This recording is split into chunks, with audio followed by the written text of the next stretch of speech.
বন্ধুরা কেমন আছেন? আশা করছি খুব ভালো আছেন। তো চলুন আজকে আবার একটা মাছ ধরা ভিডিও নিয়ে চলে এলাম। তো আজকে আমরা আছি কোতুলপুর নিমফলা। এখানে কাল থেকে ঘাট আছে, আজকে মাছা বাঁধা হচ্ছে। দেখতে পাচ্ছেন সবাই মাছা বাঁধছে। ওই পাড়ে তো অনেক মাছা বাঁধা হচ্ছে, দেখাচ্ছি জুম করে। এসে দেখতে পাচ্ছেন মাছা বাঁধছে। পুকুরটা বিরাটই বড়।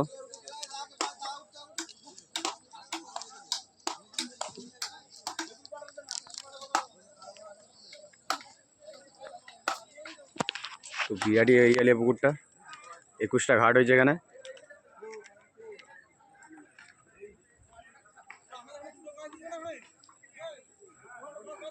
এই যে আমাদের সাঙ্গপাঙ্গগুলো এইগুলো, এটা একটা আমাদের বেলেরি মাছা 13 নম্বর ঘাট। তারা মাছটা করে দিচ্ছে আমাদের ছেলেরাই। খুঁটোটা আর এই দুটো ঘাট আছে, এসব আমাদের টিমের ছেলে। ওইটা আগে দরকার। আমরা আছি কোতুলপুর নিমফলায়। কাল থেকে ছিপ ফেলা হবে, পরকে পর 3 দিন। 7,000 টাকার ঘাট, কোনো ঘাট খালি নাই, সব বুকিং হয়ে গেছে। সব দাদারা সব মাছা মারছে। শুধু পুকুরে এরিয়াটা দেখে নিন, 21টা ঘাট হয়েছে।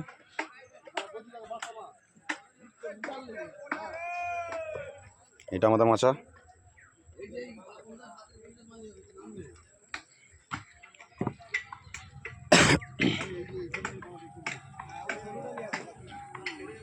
সব নিশান কাটিয়ে লাগিয়ে দিয়েছে সব এখন থেকেই।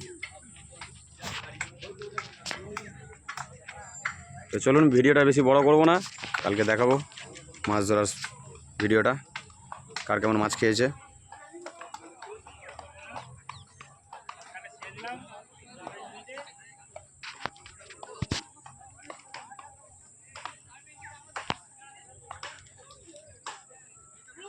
দেখতে পাচ্ছেন মাঝে প্রচুর মাছ লড়ছে। কালা লড়া বন্ধ হয়ে যাবে ওদের।